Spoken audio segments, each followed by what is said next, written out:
another, like, I'm going to do a double evening section of micro next semester. Because there's so many people that want to take evening classes because they work during the day or have kids or something and have to do school stuff and all that. So it's that the evening class always starts off like with a huge wait list. Really? And I've even had it for the evening class, like the wait list is full and there's still others emailing me saying, can I get in? Then of course that last like 2 days before and the 2 or 3 days after the class starts, there's all kinds of people bouncing around. Right. Like we had 3 that I had to just dump from the class myself because they didn't show up the first day and all that kind of stuff. We'll see. I might as well go back up there. Can you start out with a video? You want me? Yeah. Oh. So you might as well go back up there. That's Run back over there. But I'll set the tone. Okay, okay. So, adaptive immunity. So everything we've covered with all our exciting roundup stuff in between pulling stuff out of water baths last time was innate immunity. All the stuff that's non-specific, it's going to be the same kind of response no matter what kind of pathogen you're exposed to. Some of it was the physical barriers to infection, some of it were those chemical barriers, and then there was all the non-specific responses like phagocytosis, we mentioned fever in there, how inflammation works. All of that's going to happen no matter what kind of infection you actually have. Now we get to adaptive immunity, one of my more fun topics to yap about, because adaptive immunity is going to be specific for each pathogen.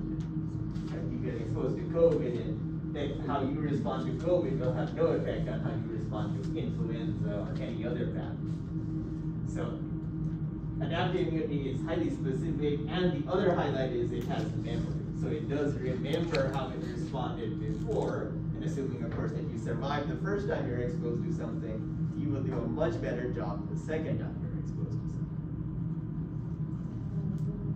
something. So, starting off with the video. Host defenses consist of 2 categories, the innate or non-specific defenses, and the adaptive or specific defenses. The human body has many innate defenses to prevent disease. These include the first-line defenses such as the skin and mucous membranes, phagocytosis of microorganisms, inflammation, and the complement system. The human body has 2 main divisions of adaptive defense: humoral immunity and cell-mediated immunity. Antigen-presenting cells aid in the activation of these defenses. A humoral immune response consists of the activity of B cells and the antibodies they produce. Cell-mediated immunity is a host defense used to fight intracellular pathogens and abnormal body cells, such as cancer cells. The protagonists of cell-mediated immunity are T lymphocytes, which can be divided into 2 groups, helper T cells and cytotoxic T cells. Helper T cells secrete cytokines to activate other cells of the immune system, while cytotoxic T cells attack infected cells directly. The innate and adaptive components of the immune system work together to carry out host defenses. So they're not mutually exclusive. A lot of this will have to do with timing. Like, of course, the first 5-6 days post-exposure to some pathogen, it's all innate immunity because your adaptive immunity takes a while to get rolling. Once it does get rolling, then it's in action. But that's usually like 10, 12, up to 14 days after you're exposed. So some cases your innate system will clear it out before the adaptive side ever needs to get involved. But in a lot of cases, like you get an infection and then both are going to be involved. So once the adaptive immune system kicks in, it doesn't mean that the innate quits working. You'll still have phagocytosis, you'll still have inflammation, you'll still have those kind of responses. But now you just have the added effect of what the adaptive side is going to do. This is going to be a great thing to have me draw it on the board when you're like, can you draw that out? Because I'm kind of confused. Yeah, it works. So adaptive immunity is also called acquired immunity because you have acquired it to exposure to either the pathogen itself or something like vaccination, where you're preemptively being exposed to something to prepare for the actual exposure. So this is our third line of defense, long-lasting protection as you develop an acquired or adaptive immunity. So you're getting that response from either having the actual infection or from being vaccinated against something that you could be infected by. And it's going to primarily involve two types of cells: B cells, which are going to be the ones that secrete soluble proteins called antibodies, and T cells that are actually having the cells themselves do the work. That's cell-mediated immunity. And from birth all the way to puberty, we are going to develop a thing called immunocompetence. That's basically that we can have our immune system trained to respond to all kinds of different pathogens. And our ability to react to that huge thing is part of how our immune system develops. And so, like I said before, we're already born with immune cells like B and T cells that can respond to COVID or Ebola or any other pathogen you'll ever see in your life, even pathogens that you don't know are out there in the world yet. You already have the B and T cells that can respond to them. The key is then to actually activate those specific B and T cells when you are exposed to them, and that's if you are exposed to them. And that's also when we have responses that we don't want to have, like allergies or autoimmunity. It's still the B and T cells getting involved.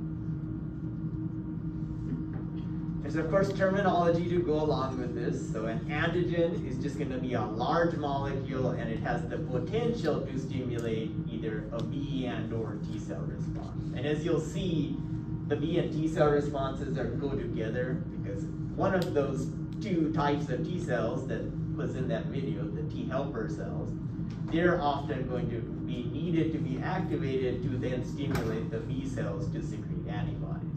And if you didn't have the T helper cells, the B cell response would be very weak. Antigens can come from portions of microbes, like viruses, bacteria, fungi, protozoa, anything like that. They can be proteins, and they usually are proteins, but they can also be carbohydrates or other components like a mix, glycoprotein, where it's part sugar and part protein. Chemicals can also be antigens, so you can form immune responses to something synthetic devised in a lab. And our own body can also be the source of antigens. That's how our immune system recognizes cancer cells. Our body can also be a source of antigens when we develop autoimmune diseases, because that's why we start attacking our liver or lungs or skin or whatever, depending on what autoimmune disease we have. An epitope then is going to be the specific region of this bigger antigen up here that actually is recognized by the B cell or T cell. So one antigen can produce a lot of different epitopes on it that can stimulate different B and T cells. And the epitope is also called the antigenic determinant. So a couple of things with acquired or adaptive immunity. It has specificity and it has memory.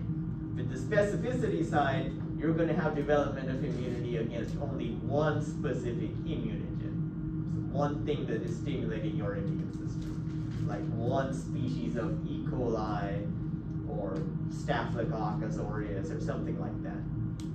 The other thing you have is memory, and that's going to be our ability to remember how we responded to the exposure the previous time, even if it's years prior, and that gives you a chance to have a rapid and elevated lymphocyte response when you are re-exposed. And this does tend to get weaker if the time between the exposure the first time and the second time is really long. That's like with tetanus, and they say, oh, you need to get a tetanus shot every 10 years. That's because if you're not exposed to tetanus in between, your immune system does start to get weaker. It's like, oh, I kind of remember how we responded to it, but I could use a refresher on it. If you start off with how these cells are going to develop, you have stem cells. They're the ones that are going to give rise to all these different types of immune cells. And that includes cells of the innate side of the immune system that we talked about last time, like neutrophils. So the red blood cells are included in there, monocytes are included in there, macrophages. And then on the acquired side, we're going to have a different stem cell. So it's going to split from one overall stem cell, then it either goes to the innate side or the acquired side. And once you're on the acquired side, then you get finer and finer. So eventually you'll have B cells, you'll have T cells, and then you'll have the two types of T cells. And once you commit to being, say, a B cell, you cannot then reverse yourself and say, oh no, I feel like being a T cell today. Once you're committed, then that's the only route you can take. Another thing that's going to be big in how we recognize something is what's called major histocompatibility complex, or MHC. And it's going to be a set of immune system genes, so it's in your DNA, and it's going to code for proteins, but specifically glycoproteins that will appear as receptors on the surface of your cells. And in humans specifically, MHC is called human leukocyte antigen, or HLA. But most other animals also have some version of MHC. And there's two classes of MHC, 1 and class 2. And what they present on themselves is going to be the difference. So class 1 MHC is only presenting self or endogenous antigen epitopes, things that the cell itself is making, saying, hey, look, I'm making this today. So MHC1 molecules are going to be found on all cell types except your red blood cells. And that's because red blood cells don't have a nucleus, so they don't have the genes needed to make MHC. But all your other cell types are doing is just constantly sampling what they're making at any given time on the inside. They're saying, hey, look, I'm making this today. Doesn't matter if you want to respond to it or not, but I'm presenting it on my surface. So they'll, even if you have no infection or exposure to any pathogen, all the time, each cell is allocating a little bit time to cut up certain proteins that it's making on a given day and presenting it out on the surface to let the rest of your immune system know that, hey, here's what I'm making today. It's a great way to sense things that hang out inside that should not be there, like intracellular bacteria that have adapted to live inside a cell, or like viruses, as we know from 3.2, that just take over the host cell and tell it to make a bunch of viral proteins. MHC comes in and says, hey, I'm going to cut up some of these viral proteins, stick them out on my surface, and say, look, I'm making this, maybe you want to do something about it. And same thing with cancers. Once your cells become cancerous, you start putting proteins out there that look weirder than what you would expect if there wasn't just a normal cell. You're not limping, are you, David? No. Okay, you're just kind of waddling a little bit. So, class 2 MHC, on the other hand, is going to be special. So it's there to present exogenous antigen epitopes, things that were not made by this cell and that have you been exposed to from the outside environment. And MHC2 is only going to be found on your professional antigen presenting cells. These are the ones that are meant to be only presenting things to your immune system. So all your cells, except the red blood cells, are always expressing MHC1. Only these specific professional antigen presenting cells are actually licensed that they can present external things. So these professional antigen presenting cells are going to be the macrophages, the dendritic cells, and the B cells. They're the ones that can take in things from outside the cell, chew them up, and put portions on class 2 MHC. And it's meant to be a sampling of what those cell types have encountered outside, things that they aren't making. So of course, all these cell types will also express MHC1 because they are a part of all cell types, but then they also, in addition, express MHC2. So, second round of videos, just in the mood for adaptive immune.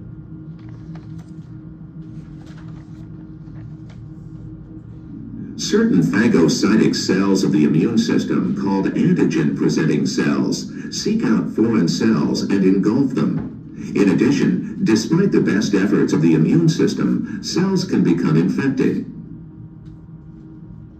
In both situations, the cell needs a way to communicate with the immune system cells. The phagocyte needs to show when it's captured. The virus-infected cell needs to show that it's infected. Antigen processing and presentation is a way for a cell to display information about its activities.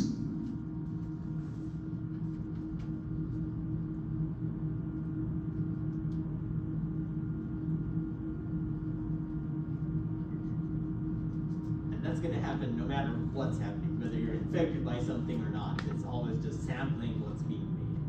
If it's MHC1, and then it's going to sample things from the outside of the cell to say, hey, look what I came across. And even those don't have to be pathogens. They can be other things like pollen that you've taken in. So you breathe that pollen in. It's technically not a pathogen, but you still sample. Now, looking at MHC specifically. Antigen-presenting cells, such as macrophages and dendritic cells, have two classes of special proteins that are used to present antigens on their surfaces. Collectively, these proteins are called MHC, which stands for Major Histocompatibility Complex. Class 1 MHC proteins are used to present antigens produced within the cell. A different class of MHC proteins, Class 2 MHC proteins, are used to present antigens engulfed by antigen-presenting cells. Most of the other cells in the body, including infected cells, are also able to present antigens. However, these cells only have the Class 1 MHC proteins. We're good so far? Things are about to get really good. So, when we want to develop an acquired immune response, how do we get this vast variety of immune cells to even occur? By saying, oh, here we have an immune cell you're already born with that can respond to COVID long before COVID ever came about. How the heck did that happen? So you have a lot of different combinations, millions of different combinations of these MHC genes that are possible in the entire human population.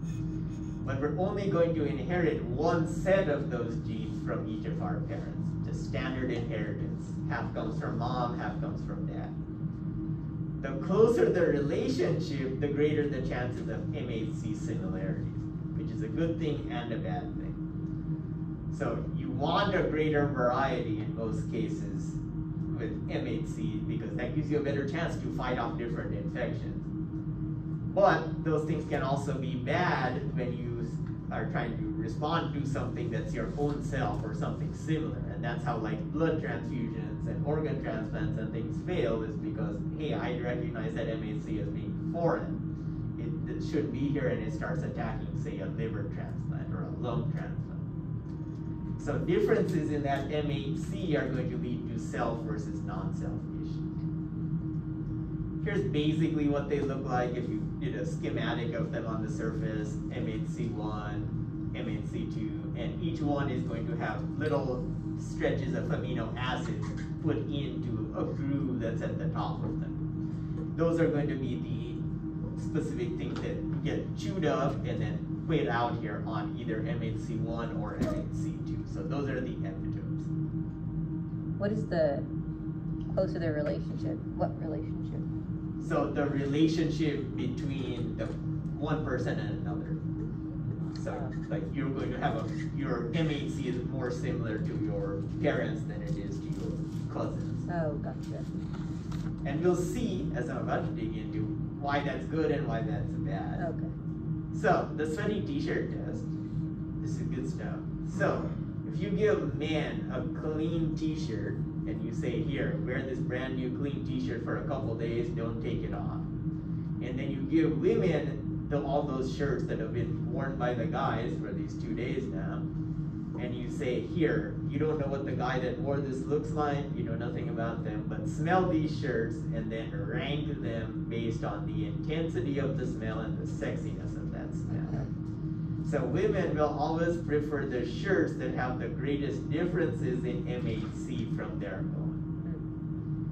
So it doesn't matter what the other person looks like, just then you actually sequence their DNA and say, hey, what's your MHC and what's the other person's? The one that they say has the sexiest and most intense smell of their t-shirt is going to be the one that has the greatest difference in MHC. And the same thing has been replicated in mice the same way, and also in men. If you say, here, women wear the same shirt for a couple days and then have the guys do that rating, same thing. The guys prefer the shirts that have the greatest MHC differences, or were worn by the people that have the greatest difference. And there's a couple reasons for that. So evolutionarily, that provides offspring with the greatest variety of diseases that can be combated. because at that bare genetic level, MHC is just how something is going to be cut up and presented. So if you got, say, MHC 106 from both your parents, when they come across influenza virus, the proteins that come from that pathway will cut up influenza exactly the same way because it's the same gene. So they'll cut it at amino acid 42 and 57 and 74 and like that. But if you have two different MHCs, say one parent gives you MHC 118 and one gives you 68, so now they'll cut it at different positions along the stretch of influenza, and that means you'll activate more immune cells because you're presenting different antigens instead of the same epitopes. Other highlight is it prevents inbreeding. So if you don't like the smell of your brother, but you were parted as infants, the standard, one twin was stolen at the hospital and they were torn apart. So if you come across that person years later, you're not likely to breed with them because you're not going to like their smell. MHC genes are actually located on the same chromosome near the gene for smell. So it's actually meant to be that way because you want them to go together so that, this MHC smells really great because it's not my own, and this MHC smells terrible because it is similar to mine. So now let's develop an immune response. B cells and T cells are going to respond to antigens differently. B cells can bind free antigens, and they can do that using their B cell receptor. Things sticking out on their surface that can bind directly to a bacterium or a virus or a toxin or anything. T cells, on the other hand, they're the fancy eaters. They're the ones that need their T-bone steak chopped up into little pieces with a knife and fork before they'll touch it. So they bind to antigen only when it's complex with MHC molecules, either MHC1 or MHC2. And these interactions between the B cells and T cells and their specific epitopes from the antigens are highly specific. So a T cell that is meant to react to influenza will not even look at COVID whatsoever. Each antigen can only stimulate a small fraction of all your B and T cells. That's why the super antigens that we talked about last time are so bad, because they activate way more than that small fraction. But any given antigen, say COVID virus, influenza, Ebola, some random bacterium like E. coli, you get infected by them, all they're going to do is activate like 0.0001% of all your total B and T cells. So how are the B and T cell receptors to this huge variety of antigens generated long before you're actually exposed to these antigens? That brings us to the clonal selection theory. So the idea is that you have undifferentiated immature lymphocytes that are in the embryo, way when we're knee-high to a grasshopper and really young, long before we've come out of the womb. And even as we're a developing fetus. During that time is when we're selecting for the clones that don't react to our cells. And it's a continuous series of divisions and genetic changes. And it leads to the generation of hundreds of millions of clones that each have their own antigenic specificity. So you end up with anywhere from 10 to the 14th to 10 to the 18th different B and T cells before you're actually coming out of the womb. That's how awesome our immune system is. From the bone marrow then, so B and T cells are coming out initially from the bone marrow. That red gooiness, if you broke open your bone and look inside there, or you gnaw on a chicken bone at the end and you see all that good gooiness on the ends. So that's the bone marrow. B and T cells are both coming from there, but the immature B cells are going to remain in the bone marrow for their differentiation and maturation. They're the ones that don't like to leave the house even when they turn 18. The immature T cells, on the other hand, are going to want to leave the house. So they leave the bone marrow. They start off there, but they leave, and they're going to migrate to the thymus. If you remember when we talked about the lymphatic system, and we said the thymus is one of our primary lymphoid organs. So these immature T cells leave the bone marrow, head over to the thymus, and that's where they go through differentiation and maturation. Then from there, both the B cells and the T cells, wherever either bone marrow or from the thymus, are going to migrate to the secondary lymphoid tissues, like the lymph nodes, and that's where they'll hang out until they're exposed to their specific target. And if they're never exposed to their target, they'll just hang out in your lymph nodes until the day you die, but not ever be activated. But if by chance you are exposed to the thing that's their target, then they're like, hey, I got my moment in the sun finally, and they'll expand, they'll replicate, and then they'll start the fight. So once you're at the secondary lymphoid tissues, the lymphocytes that are there, whether it's a B cell or a T cell, they have to pass certain screening before they're allowed to go there. They have to be unique, and they have to be responding to non-self antigen. You don't want B cells and T cells in your lymph nodes that do respond to your own liver cells or kidney cells or skin cells. And when you do have that happen, when something gets past your screening selection, that's when you develop autoimmune disease. Autoimmune diseases are like way more likely to occur in women than in men, unfortunately. Women are special, of course, so in so many ways. So I think it's like 10 times more likely. Of course, they do occur in men also, but you're 10 times more likely to have something if you're a woman than if you're a guy. So the variety and the specificity is the result of a process called VDJ recombination. And that's going to be a means of gene splicing where you have over 500 options. And you just have to put a few of those together out of those 500 possible options. So starting off in the bone marrow, the immature B cells remain in the bone marrow, and that's where they're going to mature. The immature T cells head off to the thymus, and that's where they're going to mature. So the clonal selection theory says during this differentiation and maturation process, you have to delete all the self-reactive clones. You want to get rid of them early on, because of course just by recombination, you're going to have some that happen to recognize the same sequence that your skin proteins have, or your liver proteins have, or your neurons have. So you don't want those to even exist. You want to take them out. So you'll have exposure to self-antigen actually happening in your thymus early on, and also in your bone marrow.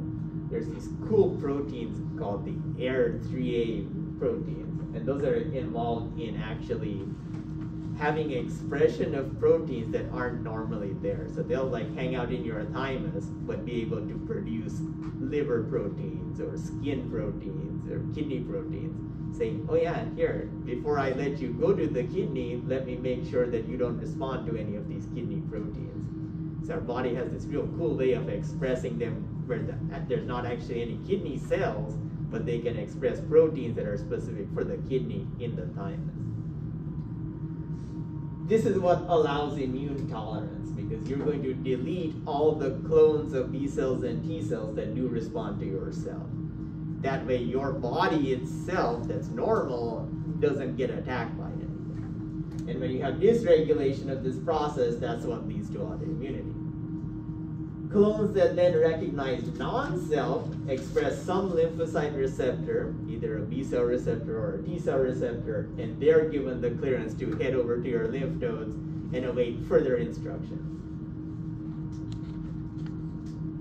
So for B cells, you need to get rid of the self-reactive clones, and that's a process called negative selection. This is going to occur in the bone marrow. So you start off with a B cell and you want to say, hey, are you going to respond to our own cells? Or are you going to be a good B cell and not do that? So if you happen to bind to some self-antigen, like your own kidney or liver or any other self-protein, then before you're allowed to get out of there, cells around the bone marrow are going to say, hey, you're reacting to something that you shouldn't be reacting to.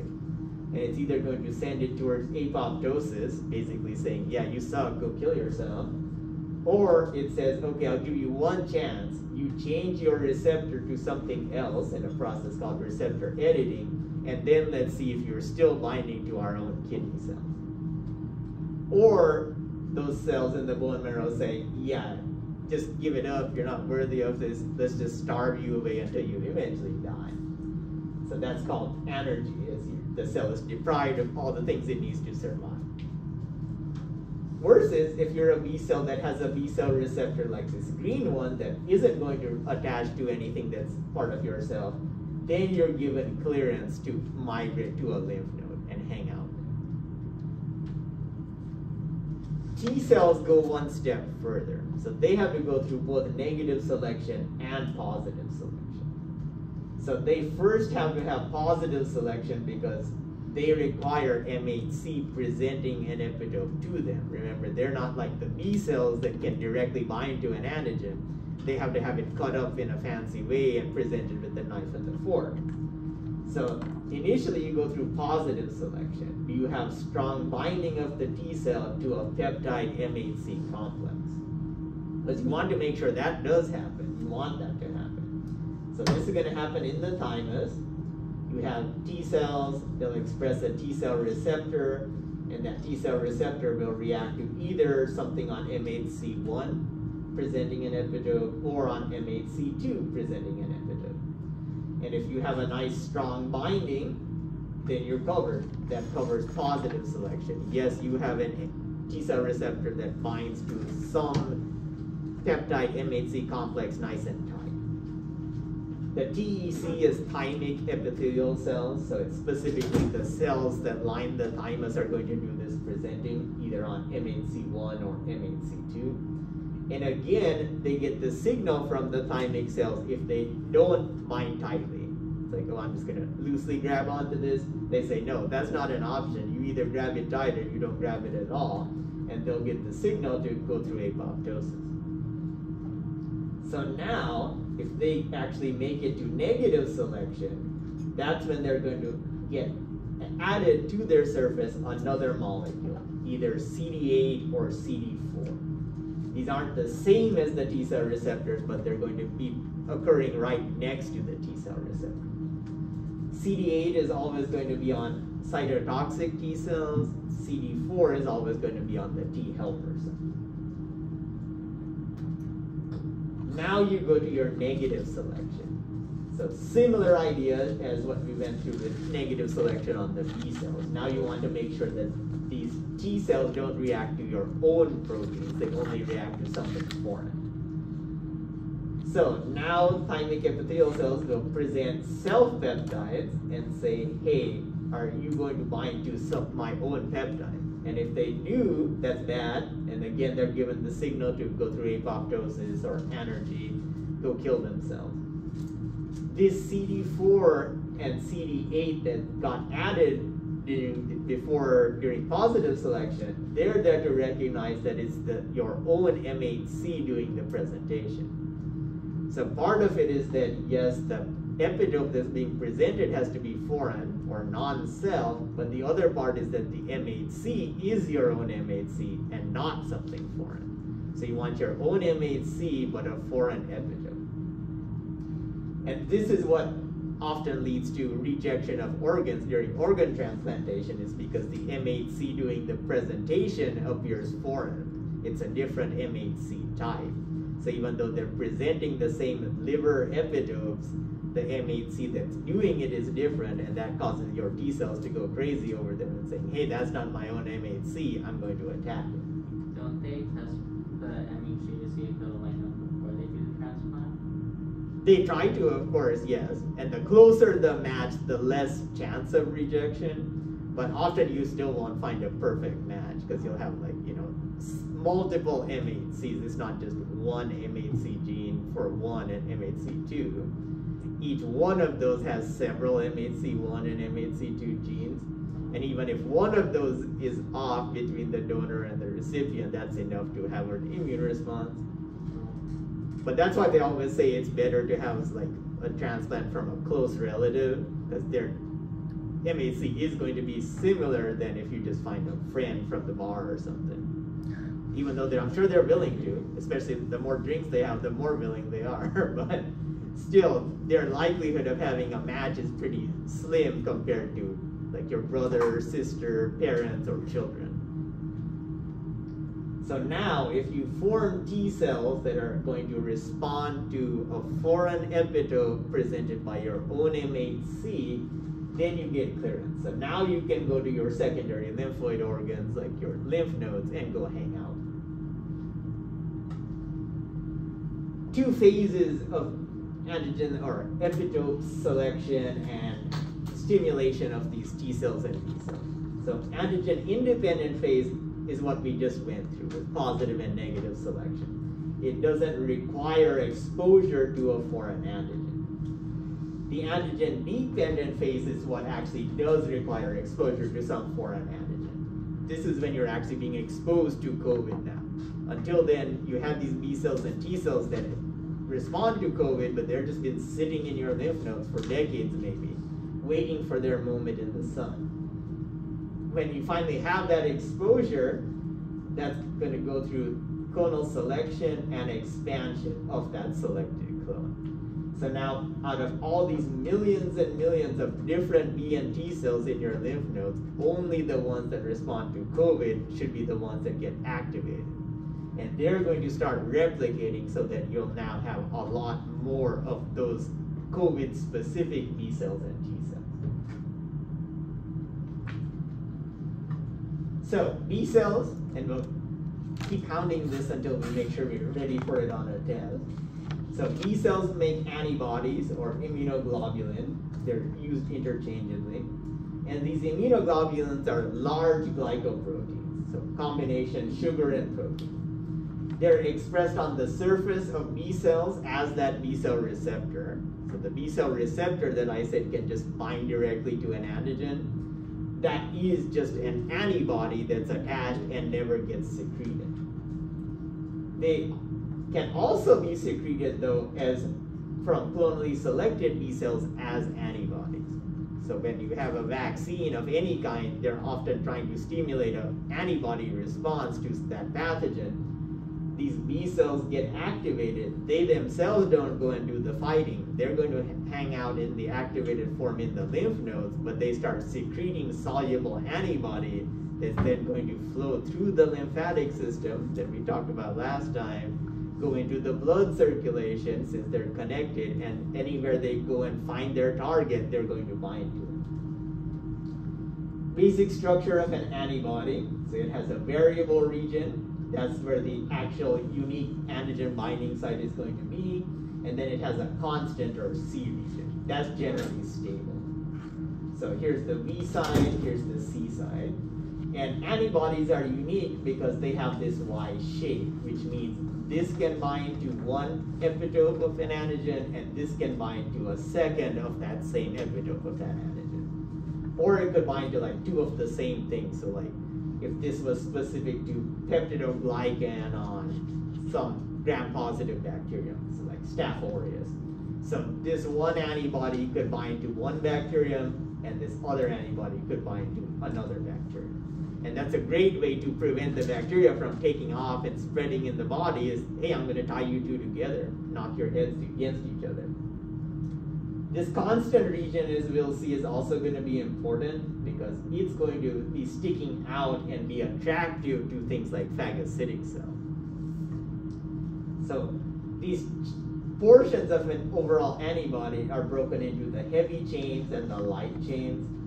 Light chains are just these smaller regions here, and here the heavy chains are the ones that are going to include making a part of this constant region. But the actual groove is a 3-dimensional shape that needs to bind to the epitope. B cells are going to make these antibodies or immunoglobulins. How do they get so much specificity? How does that receptor only bind to one thing? And how do you have millions and millions of these one things that are bound to? So if you look at B cells, there's 150 different genes for just the variable region of the light chain, and then there's 250 genes for the variable region and the next region of an antibody called the D region of the heavy chain. And each antibody, when you're going to make it, you only need one of these 150 and one of these 250, and it's completely random which of those two come together. So that's already going to give you millions of possible antibodies that could be made, or B-cell receptors that could be made. There's going beyond that then, after your V and B, then you have a J region and a C region. There's a fewer genes that code for these, but there are still more than one.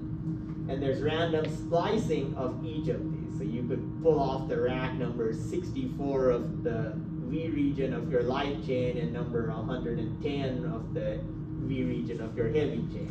Then go on to your D region and pull out number 24 and 16, and then pull out number 2 and number 5 of your J region. And all of that is completely random, which combination you put together.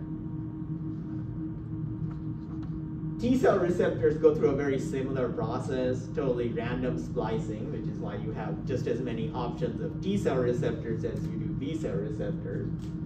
Similar fashion, they're made by the splicing, but T-cell receptors only have one antigen binding site. Unlike the antibody shape with that Y shape, it can bind to 2 antigens with the same binding regions, of course. T-cells are equivalent to half of that because they only have one antigen binding site, and there's never a secreted form of a T-cell receptor. The secreted form of the B-cell receptor is going to be the antibody. T-cell receptors are always attached to the T-cells. T-cell receptors require interaction with antigen, like we said, presented on MHC. 2 types of T-cells. You either have CD4 positive T-cells, those are also called the T helper cells, and then you have the CD8 positive T-cells, those are also called the cytotoxic T-cells. This is going to come back to which antigen presenting cells they can interact with now. So a T helper cell has its CD4 that it can only interact with class 2 MHC. So a T helper cell has no direct interaction with something being presented on MHC1. It can only bind to something being presented on MHC2. The CD8 positive T cells, also called the cytotoxic T cells, they're the ones that are only going to interact with class 1 MHC presented antigens. So they would have no effect directly coming in contact with something that's presented on MHC2. They can only interact with stuff on MHC1. And again, same thing, the CD4 is there to say, is this my own MHC2? And CD8 is there on the T cell to say, is this my own MHC1? Coming back to an antigen then, it's going to be a molecule or a fragment of a molecule that has the potential to generate a lymphocyte response. It can either stimulate a B cell or a T cell response. The antigen now we know should be foreign or altered self, like cancer cells, that you want a B or T cell response to a cancer cell because it's not normal. An antigen can have several different epitopes also, and they're going to be recognized by different B and T cells. So one big antigen, like the cell wall of a gram-positive bacterium, could have a lot of different epitopes that each stimulate their own B cells and T cells. An immunogen, on the other hand, is going to be a subcategory of antigen. And in that case, it actually does generate a lymphocyte response. Antigens just have the potential to do that, but there's no guarantee that there is an immunogen that is part of that antigen.